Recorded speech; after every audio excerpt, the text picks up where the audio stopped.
As a global politico-military analyst, the latest military reports confirm a stark and harrowing figure. Over 70,000 women are now serving in the armed forces of Ukraine. They are lauded with poetic epithets, the Steel Roses. Western media celebrates them as a glorious symbol of equality, of undying patriotism. Vogue magazine puts them on its cover. Let us pause. Behind those glossy photographs lies a reality far more bare and brutal. The massive influx of women to the front line is not merely a tale of bravery. It is an obituary for the state of a nation's manpower. It is the profound, undeniable sign that the male demographic wall has been eroded to its extreme limit. This is a tragedy of the highest order. In the dying days of 2025 in Ukraine, if you peer into the muddy trenches of Donbass, or through the camera lens of an FPV drone hurtling towards its target, you witness a shocking shift. Beneath the heavy armor and the dust-caked face masks, the rough male faces are increasingly replaced by sharp eyes and the small, calloused hands of women. The anguish is palpable. Why must the mothers, wives, and daughters of Ukraine grasp a rifle instead of a pen or a child? Is this a voluntary choice, or the last resort in an endless war of attrition? And when the traditionally weaker sex is forced to become the steel shield, what becomes of Ukraine's demographic future? To grasp the severity of this phenomenon, we must look squarely at the cold numbers. The 70,000 Ukrainian servicewomen figure is not media hyperbole or propaganda. It is the official statistic from the Ukrainian Ministry of Defense as of late 2025, marking an unprecedented pivot in modern European military history. A force once confined to logistics and support has become the backbone of the front line. It is a devastating transformation.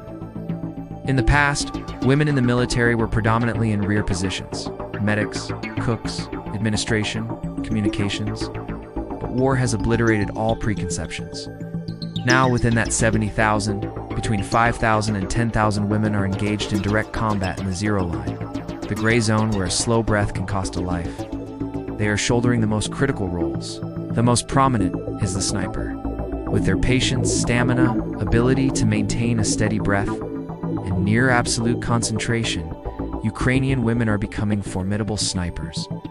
Echoes of the legend Lyudmila Pavlichenko terrified Nazi Germany in World War II. Monikers like the Black Widow and the Witch of Bakhmut are more than clickbait. They reflect the very real terror felt by the enemy in the battles for Avdiivka, Solder, and Bakhmut. But contemporary warfare is not just about rifles and bayonets. It is a technological war where drone operators are as vital as artillery. And it is here that Ukrainian women are also excelling. Thousands of young female soldiers are piloting FPV drones laden with explosives directly into Russian trenches.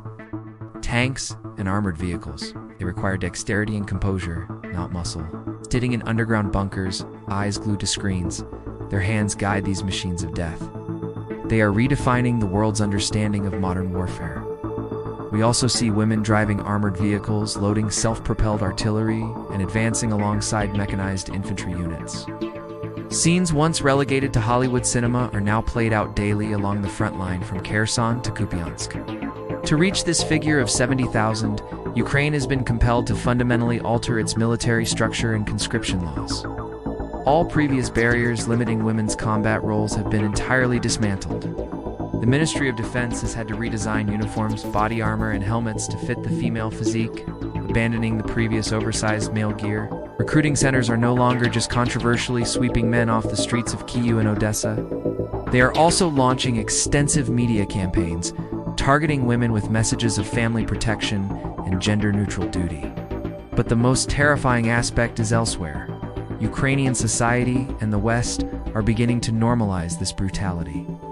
On TikTok, Instagram, and YouTube, we encounter clips of servicewomen dancing in trenches, applying makeup in bunkers, and laughing with comrades. This is how they maintain morale, how they survive. Yet behind those millions viewed videos lie mud, blood, the hiss of incoming artillery, and psychological trauma that will last a lifetime. War has adopted a new mask softer, more approachable, even charming in the media. But the reality is infinitely more tragic. Oh, the cruel truth. When a male soldier falls, it is the tragedy of an individual.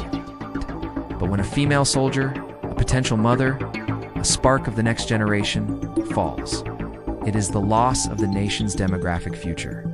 Ukraine is paying an exorbitant price, not only on the current battlefield, but for the post-war years to come. Why would a nation that once prided itself on its peaceful life, where women were cherished, now push the weaker sex into the crucible of conflict? A question that pierces the soul. Do not listen to the flowery rhetoric of feminism or liberation. The deepest, most agonizing reason is the exhaustion of manpower. After nearly 4 years of high-intensity conflict, Ukrainian military casualties are incalculable. Hundreds of thousands of men have been killed, permanently wounded, or are missing. Millions more have either emigrated or are desperately seeking to evade mobilization simply because they are exhausted. The disturbing videos of violent conscription drives in the streets of Kyiv and Odessa indicate that the reserve of combat-aged men has been scraped to the bottom. The fit, well-trained men from 2022 are largely gone. When the male defensive walls are perforated, who is left to plug the gaps? It is the women. The appearance of 70,000 female soldiers is the most eloquent evidence that Ukraine is facing a severe personnel crisis. They have no other choice. This is the desperate stopgap solution of a nation backed into a corner. Sheer desperation. Ukrainian society has shifted to a state of total war. The wartime economy demands the mobilization of every resource. With men at the front or fallen, women are forced to bear everything, from working in defense factories and driving trucks to wielding a rifle. Social pressure and propaganda also play a huge role. The image of wives going to war to avenge their husbands and mothers fighting to protect their children is maximized to fuel national spirit. They fight not because they desire to be heroes, but because the survival of their families is directly threatened. A noble and heavy sacrifice. A seldom discussed nuance. NATO standards and Western pressure on gender equality have inadvertently accelerated this process. Military aid packages often come with requirements for social reform, including increasing the role of women in the armed forces. The West wants to see a modern, progressive Ukraine where women fight alongside men, and Kyiv appears to have actively pushed this trend to appease its donors. Yet are these 70,000 steel roses truly as steel as their name suggests? Or are they victims of a human-crushing machine? Alas, who can tell? Look at how Western media reports this. They publish photographs of beautiful female soldiers, rifles in hand, hair neatly braided, eyes resolute. They call it the beauty of resistance.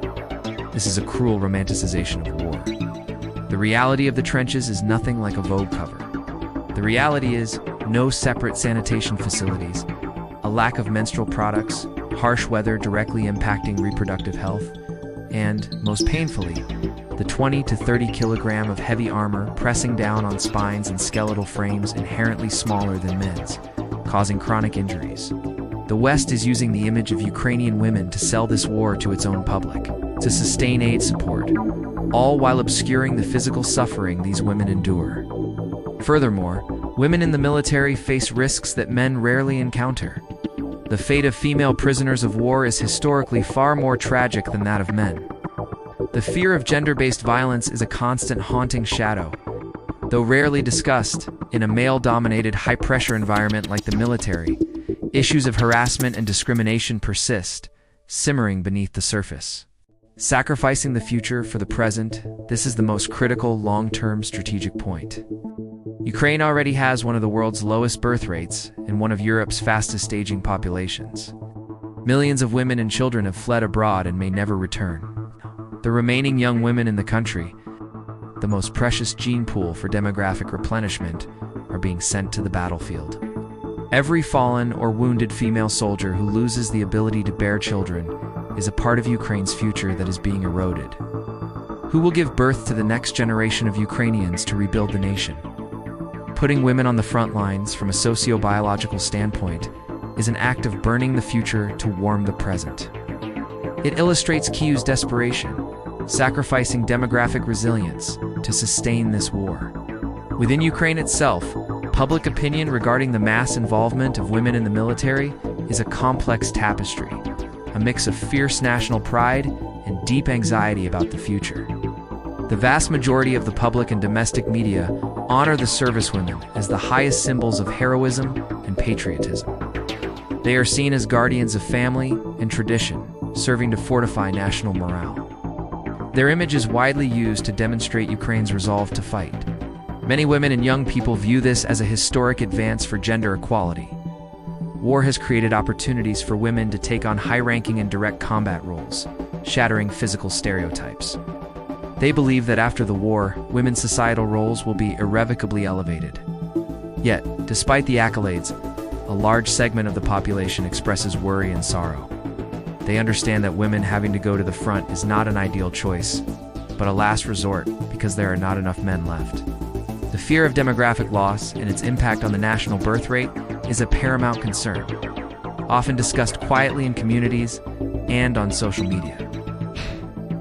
There is public criticism aimed at the Ministry of Defense for the delay in providing equipment appropriate for the female body armor, uniforms, sanitary supplies. This shows that their participation is necessary, but the government's preparation has been inadequate. The sudden surge of female soldiers in Ukraine also reflects a change in the nature of modern warfare. Technology like drones and long-range artillery has neutralized the disparity in muscular strength. A 45-kilogram woman can destroy a 50-ton tank with a button press. This has created the illusion that anyone can fight, but it is also making the war more brutal. As the gender line is erased, the line of mercy also disappears. The enemy will not hold back simply because the soldier on the other side is a woman, for bombs have no eyes. The Ukrainian government, under pressure to hold the line at any cost, is draining every societal resource. The mobilization of 70,000 women is not a sign of rising strength. It is a sign of total exhaustion. It mirrors the desperate act of Nazi Germany mobilizing teenagers and the elderly into the Volkster during the final days of World War II. The story of Ukraine's 70,000 steel roses is a tragic epic, a profoundly painful drama. They deserve every honor for their courage. No one denies that. They stepped up when their country needed them most.